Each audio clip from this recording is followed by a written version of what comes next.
Te damos la cordial bienvenida a tu programa Palabras de Vida Eterna, esta vez con el estudio del Evangelio según San Juan. Comenzamos con la lectura de hoy.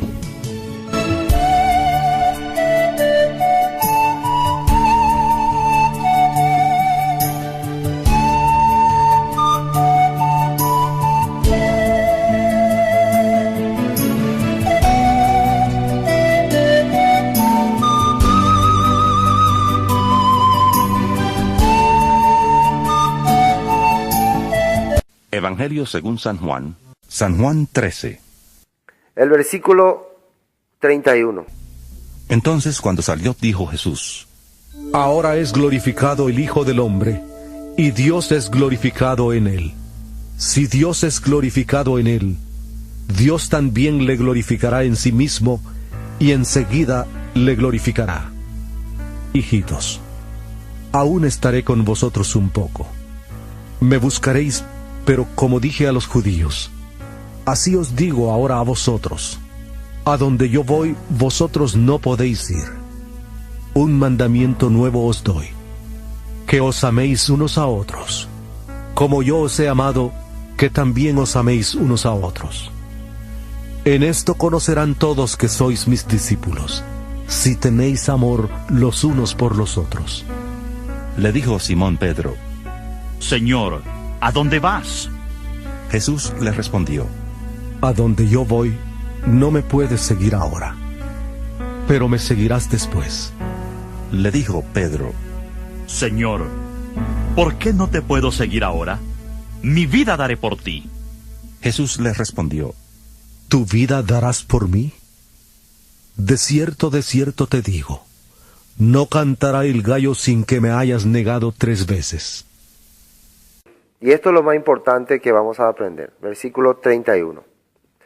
Entonces cuando hubo salido, dijo Jesús: ahora es glorificado el Hijo del Hombre, y Dios es glorificado en él. Si Dios es glorificado en él, Dios también le glorificará en sí mismo, y enseguida le glorificará. Hijitos, aún estaré con vosotros un poco. Me buscaréis, pero como dije a los judíos, así os digo ahora a vosotros: a donde yo voy, vosotros no podéis ir. ¿Qué significa esto? La palabra glorificado quiere decir que Dios va a ser manifestado. El poder de Dios se va a mostrar, se va a revelar a los hombres. Jesús acaba de hacer gran obra delante de todas las personas. Acaba de mostrar que Él vino realmente a servir, a entregarse por su pueblo.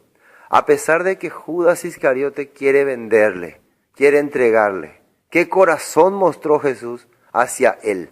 ¿Qué corazón Él tuvo hacia Él? Un corazón de misericordia, un corazón realmente de amor, un corazón de gracia. Pero muchas personas a este punto no entienden. Fíjense lo que dice: ¿por qué va a ser glorificado Dios? Porque el poder de Dios se va a ver, el amor de Dios se va a ver. ¿En qué consiste el amor de Dios? No en que nosotros le hayamos amado, sino en que Él nos amó a nosotros y se entregó a sí mismo por nosotros. Entonces, cuando dice que va a ser glorificado, significa que el poder de Dios se va a manifestar. Versículo 32. Si Dios es glorificado en Él, Dios también le glorificará en sí mismo y enseguida le glorificará. ¿Qué significa? Dentro de poco van a ver ustedes la gloria, en hebreo Shekinah. ¿Qué significa Shekinah? Gloria, manifestación. Es importante que sepamos en qué se manifiesta en este tiempo para nosotros la gloria de Dios. Así como el pueblo de Israel vio la gloria de Dios cuando salía de Egipto, vio cómo el mar se abría, vio cómo de la roca salía agua, vio cómo del cielo caía pan, vio como una columna de nube estaba durante el día, columna de fuego durante la noche. Así también Dios va a ver ahora su poder. Va a ver cómo el Hijo del Hombre va a cargar el pecado de toda la humanidad para hacerlos libres de condenación. Y ahora sí vamos a leer Filipenses capítulo 2. ¿Qué dice ahí? Filipenses capítulo 2. Fíjense, versículo 5. Haya pues en vosotros este sentir que hubo también en Cristo Jesús. ¿Cuál es el sentir que hubo en Cristo Jesús? ¿Cuál es el corazón que tuvo Cristo Jesús y que ahora el apóstol Pablo nos está diciendo que también haya en nosotros, que nosotros también tengamos? ¿Cuál es? Versículo 6. El cual siendo en forma de Dios, forma de poderoso, forma de hombre con poder, no escatimó a ser igual a Dios, como a cosa a que aferrarse. No es que yo soy Dios y yo como Dios voy a andar, sino que se despojó a sí mismo tomando forma de siervo. Eso estamos viendo acá con su discípulo. Así está escrito en la Biblia, a cosa que aferrarse. Versículo 7, sino que se despojó a sí mismo tomando forma de siervo, hecho semejante a los hombres. Y estando en la condición de hombre, se humilló a sí mismo, haciéndose obediente hasta la muerte y muerte en la cruz. ¿Será que el apóstol Pablo no entendía que solamente eso hacía Jesús para que Él nos enseñe que haya en vosotros este sentir? Hermano, no es que Dios está diciendo, ve y muérete en la cruz también, ve y sacrifícate. ¿Qué significa este sentir? ¿Recuerdan ustedes el hombre que fue perdonado 10,000 talentos? Después de que él salió del castillo del rey y encontró a su consiervo, ¿qué sentir tuvo él? Ay, Dios, este rey tuvo misericordia de mí a pesar de que yo no podía pagar su cuenta. Él tuvo misericordia de mí. Yo voy a tener también misericordia de él. ¿Así tuvo? No. Págame lo que me debe, págame, estoy en mi derecho. Y le denunció y le demandó. Usó su derecho. ¿Qué quiere decir esto? Él no entendió qué es el corazón de Dios. Por eso fue otra vez a la cárcel. Versículo 9, por lo cual Dios también le exaltó hasta lo sumo y le dio un nombre que es sobre todo nombre, para que en el nombre de Jesús se doble toda rodilla, de los que están en los cielos y en la tierra y debajo de la tierra, y toda lengua confiese que Jesucristo es el Señor para gloria de Dios Padre. ¿Por qué le dio un nombre sobre todo nombre? La prueba de ello, la prueba de que Jesús pasó los límites, es que ha dado su vida por nosotros. Que siendo hijo de Dios, que siendo enviado por Dios, siendo hijo de Dios, Él no se aferró, dice aquí. No es que se agarró de ese cargo. Hoy en día nosotros vemos algunos siervos, lamentablemente, que no se aferran a la palabra, sino se aferran al cargo. Se aferran a la posición. Yo pastor, yo oposición. Por eso no pueden entender este sentir. Por eso, en vez de servir a Dios, sirven al mundo. Qué triste. Quiero ver un versículo. Volvamos a San Juan capítulo 13. Volvamos a San Juan capítulo 13. Está muy complicado este asunto. El versículo 33. Hijitos. Fíjense que acá ya les llama hijitos. Aún estaré con vosotros un poco, me buscaréis. Pero como dije a los judíos, así os digo ahora a vosotros, a donde yo voy, vosotros no podéis ir. Esto también hay que entender que se refiere a que Jesús estaba haciendo el papel de esposo. Y el esposo, cuando hace el pacto, acá él estaba haciendo el pacto, la promesa, la alianza, hace el compromiso. Él primero va, prepara el lugar y después regresa por la esposa, ya cuando está todo listo. Mientras la esposa, ¿qué hace? Se prepara para recibir a su esposo. Es lo mismo que también nosotros vemos en las 5 vírgenes prudentes. Ellos estaban preparándose para recibir al esposo. Finalmente llega el esposo y 5 estaban preparadas y 5 no estaban preparadas. Hermanos, cuando Jesús dice, yo voy, ustedes no pueden ir, porque es el momento en que Él tiene que ir a prepararnos. Es el lugar. Que está escrito ya en el capítulo 14, que vamos a compartir en el siguiente culto, ¿no? Pero a eso se refería. ¿Por qué le llama hijitos? ¿Por qué le llama hijos? Jesús está haciendo ahora el papel de padre. El papel de hombre que nos rescata, el papel de Padre Celestial que viene y da su vida por sus hijos. Así está haciendo ese papel. Pero ¿quién no está más aquí? Fíjense quién no está más aquí. Judas ya no está aquí. Judas no era su hijo. Hermano, hay muchos que parecen que son su hijo. Están caminando como hijos, pero al final se va a descubrir que no son hijos. Qué triste, ¿no? Muy triste. Hijitos, aún estaré con vosotros un poco, me buscaréis, pero como dije a los judíos, así os digo ahora a vosotros, a donde yo voy, vosotros no podéis ir. Y esto es lo muy importante, el versículo 34. Un mandamiento nuevo os doy, que os améis unos a otros como yo os he amado, que también os améis unos a otros. Y la pregunta es, si acá dice que un mandamiento nuevo os doy, ¿en dónde dice ¿en dónde está el nuevo mandamiento? Este es un nuevo mandamiento. ¿Será que Jesús está hablando algo que nunca se mencionó? Y eso es lo que yo quiero mostrar acá en el libro de Levítico, capítulo 19, para que entendamos que esto ya estaba escrito. Vamos a ver Levítico 19. Levítico 19, el versículo 19-16, dice así: no andarás chismeando entre tu pueblo, no atentarás contra la vida de tu prójimo, yo el Señor. Fíjense cómo comienza este capítulo, este versículo. No andarás chismeando. ¿Qué es chismear? Cuando vos empezás a contar, ¿sabes que fulanito hizo así? ¿Sabes que fulanito? Y empezás a denigrar a la persona. Empezás a hacer que esa otra persona tenga desprecio por otro, por tu chismerío. Hoy en día muchas personas no se dan cuenta que Dios está mirando esto como atentar contra la vida de una persona. ¿Qué dice ahí después? No atentarás contra la vida de tu prójimo, yo el Señor. O sea, chismear, hermanos. Decir a una persona, este fulano, cosa que ni siquiera sabe bien, es lo mismo que cometer crimen. Versículo 17, no aborrecerás a tu hermano en tu corazón, razonarás con tu prójimo para que no participes de su pecado. Hermano, ¿qué significa esto? Si vos tenés un prójimo, o sea, un hermano, una persona que te odia, que te aborrece, ¿qué corazón tenés que tener vos? Y esto está difícil, ¿no? Pero bueno, así está escrito en la Biblia. No aborrecer. La palabra aborrecer quiere decir rechazar, menospreciar, ignorar. ¿Qué les parece? Eso significa aborrecer. Los que estamos aquí presentes, escuchando también, analicemos muy bien. ¿Por qué muchas veces tenemos nosotros este corazón de aborrecer a otro? ¿Por qué muchas veces nos viene el deseo de menospreciar a otra persona? Hay una simple razón. Y Jesús está diciendo, no son mi discípulo. No creen mi palabra. No aceptan mi palabra. Esa es la razón. Por esa causa todavía muchas personas tienen aborrecimiento hacia otro. Acá lo importante es entender, razonarás con tu prójimo para que no participes de su pecado. Hermanos, aunque nuestro semejante, nuestro compañero o las personas conocidas no quiere tener nada que ver con nosotros, no importa, nuestro corazón no tiene que tener aborrecimiento a esa persona. Igual no va a saludarle, igual no va a llamarle, igual no va a mandarle felicitaciones. Esto va a ser la prueba de que realmente vos sos discípulo de Jesús.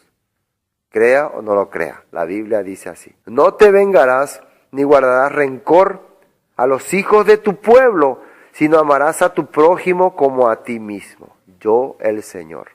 Amarás a tu prójimo como a ti mismo. No tengas rencor con los hijos de tu pueblo. Y hay algo interesante que Jesús explica en San Mateo capítulo 5. Vamos a ir a San Mateo capítulo 5. Hay algo interesante sobre este punto. Porque realmente aquí ustedes cuando ven dice, no te vengarás ni guardarás rencor a los hijos de tu pueblo, sino amarás a tu prójimo como a ti mismo. Esta palabra fue usada por los fariseos para justificar que nosotros, que el pueblo podía tener rencor hacia los que no son su pueblo, pero a los que tenía que amar era solamente a los de su pueblo. Pero fíjense que Jesús no fue eso, cómo Jesús quiere explicar eso en capítulo 5. San Mateo capítulo 5, versículo 43. 5:43. Oísteis que fue dicho, amarás a tu prójimo y aborrecerás a tu enemigo. ¿Se dan cuenta que acá hay una palabra que Jesús menciona que fue dicho? No es que fue escrito. Todo lo que Jesús está mencionando en capítulo 5, aunque alguno parece similar a lo que está escrito, pero esto de la escritura se le ha transliterado, se ha dado su interpretación.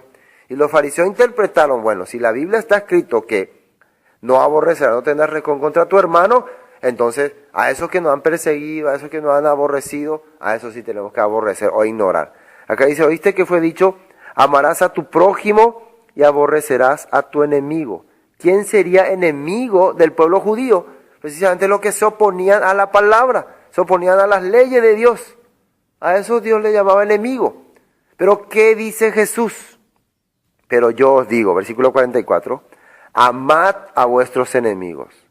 Bendecid a los que os maldicen. Haced bien a los que os aborrecen. Y orad por los que os ultrajan y os persiguen. Para que seáis hijos de vuestro Padre que está en los cielos, que hace salir el sol sobre malos y buenos, y que hace llover sobre justos e injustos. ¿Qué significa esto? ¿Se acuerdan cuando Jesús dice que también tengo otras ovejas que no son de este redil? ¿A quién se refería? Y también cuando vienen unos griegos a buscarle, y Jesús dice, llegó la hora en que el Hijo del Hombre sea glorificado. Hermanos, Dios sabía que el pueblo de Israel iba a ser esparcido en el mundo, iba a estar esparcido entre las naciones. Entonces cuando el Levítico está hablando, amarás a tu pueblo, se está refiriendo, claro, a las 12 tribus de Israel. Pero nosotros sabemos que las 10 tribus de Israel se esparcieron en el mundo, se perdieron. Entonces solamente quedó Judá. Pero los fariseos enseñaron, tu pueblo es Judá, tu pueblo es el pueblo judío. Pero Jesús le estaba haciendo que entender, no.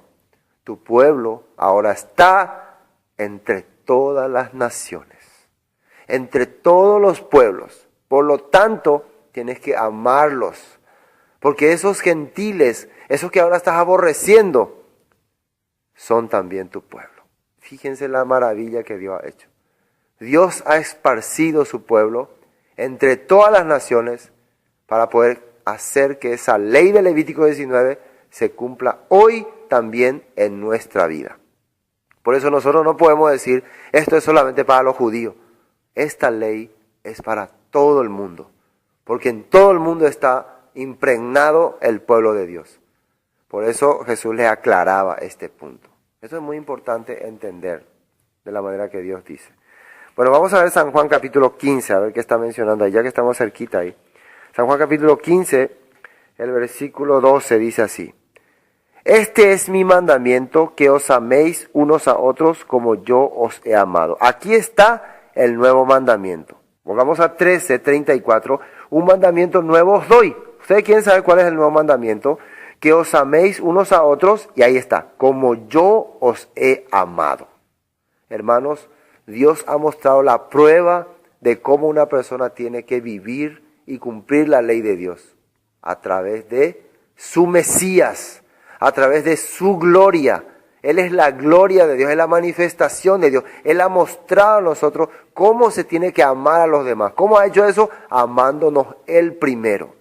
Así como yo he amado, así como yo, a pesar de que me iba a entregar Judas, le entregué el pan mojado. A pesar de como muchas personas me aborrecían, a pesar de eso yo tengo amor hacia ellos. Ese es el nuevo mandamiento. Hagan lo que la palabra de Dios dice. Les he dado ejemplo. Ejemplo os doy para que como yo hago, también vosotros la hagáis. Versículo 15 dice así. Porque ejemplo os he dado para que como yo he hecho, vosotros también hagáis.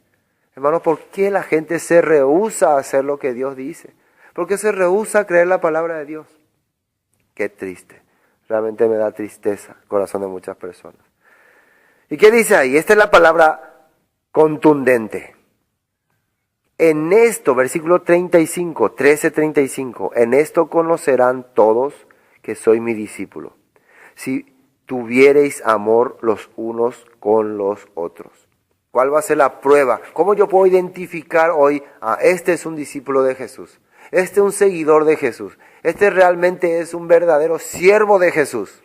Cuando veo que esa persona tiene amor unos por otros. Y Levítico 19 dice que no tendrás rencor ni aborrecerás a los hijos de tu pueblo. ¿Y dónde está tu pueblo? Hermano, ¿dónde está el pueblo de Dios? ¿Dónde está ahora el pueblo escogido de Dios? ¿Dónde están? ¿Están allá en Israel, en Palestina? Están en todo el mundo. Está esparcido por todo el mundo. Están entre tus enemigos, entre ellos que se oponen a la palabra, entre ellos está el pueblo de Dios. Ahora se le ve como enemigo, pero Dios está buscándolo. Dios le va a recoger, Dios le va a rescatar. No tengas rencor a los hijos de tu pueblo. ¿En qué se identifica una persona que realmente aprende el corazón de Dios? Tiene amor los unos a los otros. Primera de Juan capítulo 2, versículo 7. Vamos a profundizar más este tema. Capítulo 2, versículo 7, primera de Juan, dice así. Hermanos, no os escribo mandamiento nuevo, sino el mandamiento antiguo que habéis tenido desde el principio. ¿Saben qué significa el principio, no? Bereshit, Génesis. Este mandamiento antiguo que dice ahí es la palabra que habéis oído desde el principio. Hermano, atiendan muy bien, ustedes que más o menos leen la Biblia. Cuando Juan se refiere a desde el principio, se está refiriendo al origen de la Escritura, o se está refiriendo a Mateo, o se está refiriendo a Lucas, se está refiriendo a Génesis. ¿Qué es lo que el pueblo de Dios desde el principio había conocido? Génesis, Éxodo, Levítico, Número, Deuteronomio. ¿Qué está escrito en Levítico? Razonarás con tu pueblo, amarás a tu pueblo, no aborrecerás en tu corazón. ¿Cómo es que nosotros no podemos captar eso? Juan le está diciendo esto porque ya en el tiempo de Juan la iglesia se había corrompido bastante. Este es el mandamiento antiguo, es la palabra que habéis oído desde el principio. Sin embargo, versículo 8, os escribo un mandamiento nuevo. ¿Y qué es lo nuevo? Que es verdadero en él y en vosotros. Porque las tinieblas van pasando y la luz verdadera ya alumbra. ¿Qué significa las tinieblas van pasando? Ya Dios está revelándoles su escritura. Ya Dios está revelándoles su palabra. Ya Dios está mostrándole la verdad. Significa que ya no necesitan vivir en tinieblas. La palabra tiniebla quiere decir sin palabra, sin escritura. La luz se va manifestando. ¿Quién es la luz en nuestra vida? El Mesías, el Cristo. Él dijo, yo soy la luz. El que me sigue no andará en tinieblas. Yo soy la prueba de la palabra ejecutada, cumplida. El que me sigue no andará más en ignorancia, no andará más sin palabra. Verá cómo hay que vivir conforme a la voluntad de Dios. Versículo 9. El que dice que está en la luz, que camina delante de Dios, y aborrece a su hermano, ¿qué dice ahí? Está todavía en tinieblas. El que ama a su hermano permanece en la luz, y en él no hay tropiezo. Pero el que aborrece a su hermano está en tinieblas, anda en tinieblas y no sabe a dónde va, porque las tinieblas le han cegado los ojos. Esto es muy fuerte, ¿no? Consideren, por favor les digo que consideren nada más este versículo 11, capítulo 2 de Primera de Juan. Pero el que aborrece a su hermano, ¿qué es aborrecer? No le toma en cuenta, le menosprecia. ¿Esto será que Juan está sacando de su cabeza? ¿De dónde Juan saca esto? De lo que Jesús le enseñó. ¿Y de dónde Jesús le enseñó? De Levítico. Hermanos, ¿por qué no queremos leer la Biblia? ¿Por qué no queremos estudiar la Escritura? Nuestro corazón está todavía muchas veces endurecido, lastimosamente. Primera de Juan capítulo 3, versículo 14. Nosotros sabemos que hemos pasado de muerte a vida. ¿Qué es la prueba de que hemos pasado de muerte a vida? En que amamos a los hermanos. El que no ama a su hermano, ¿qué dice ahí? Permanece en muerte. Permanece en muerte. Esto es triste y grave, pero la Biblia está diciendo así. Bueno, terminemos capítulo 13. Finalmente, en esto, versículo 31, capítulo 13 de San Juan, 35. 13 de San Juan 35. En esto conocerán todos que soy mi discípulo, si tuviere amor los unos con los otros. Le dijo Simón Pedro, Señor, ¿a dónde vas? Jesús le respondió, a donde yo voy no me puedes seguir. Ahora más me seguirás después. Esto significa, ahora no entiende el camino que estoy andando, pero ya más adelante van a comprender, van a conocer. Ya más adelante ustedes van a anhelar. Ellos ya querían que se restaure el reino. Ellos ya querían que se restaure el pueblo de Israel. Por eso ellos todavía no comprendían lo que Jesús les estaba hablando. Pero después de mi partida, después que el Espíritu Santo venga, les vaya revelando, les vaya abriendo el entendimiento, ustedes también van a entender y van a buscar ese camino, van a seguir ese camino. Le dijo Pedro, Señor, ¿por qué no te puedo seguir a mí ahora? Mi vida pondré por ti. Jesús le respondió, tu vida pondrás por mí, de cierto os digo, no cantará el gallo sin que me hayas negado 3 veces. Y esto ya nosotros entendemos que Pedro confiaba mucho en sí mismo, creía que él podía seguir a Jesús sin impedimento, pero no se conocía a sí mismo. Bueno, hermanos, por la gracia de Dios, hoy nos tocó compartir esta parte. Vamos a continuar el próximo culto, ya hablando sobre cuál es el camino, la verdad y la vida. No se pierdan ese culto. Terminamos. Vamos a orar para terminar.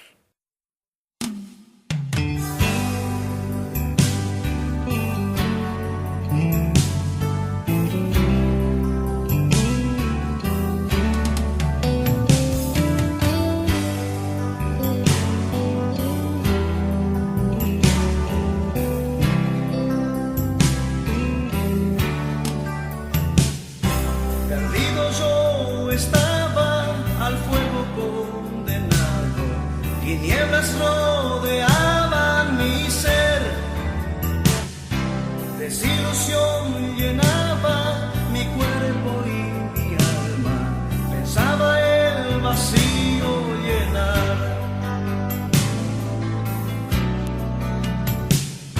Placeres y vicios consumían mi vida, tan lleno de pecado era yo. Pero aquel que vino en carne cargó todo el pecado, y libre por su sangre ahora soy. Él es Jesús, Él es Jesús, Él es Jesús, el consumador. Él es Jesús, Él es Jesús, Él es Jesús, mi gran Señor.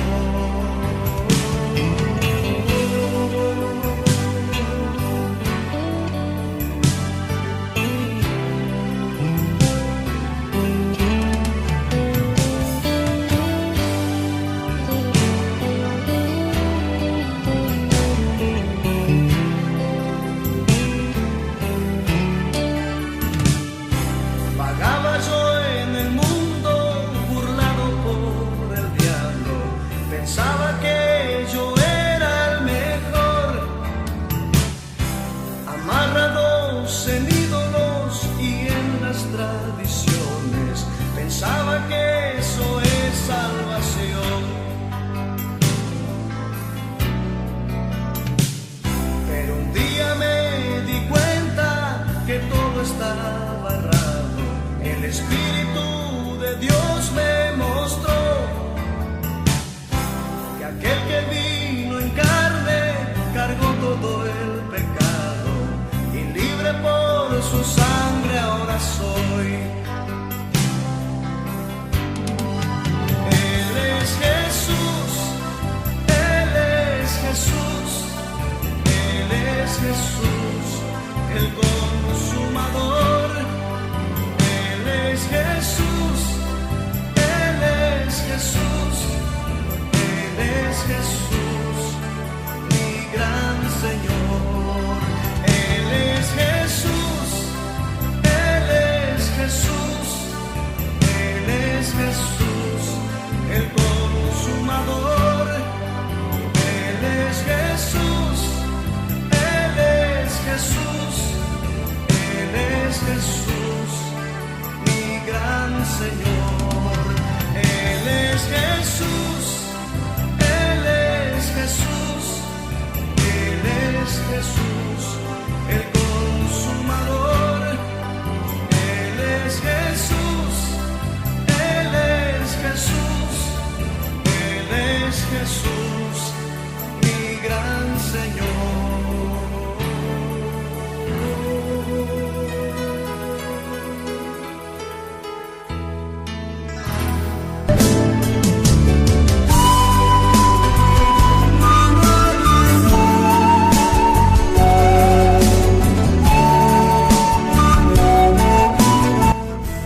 Esto fue Palabras de Vida Eterna, el estudio del Evangelio según San Juan. Cualquier consulta sobre el tema de hoy al número 0981 60 46 77. Bendiciones y hasta pronto.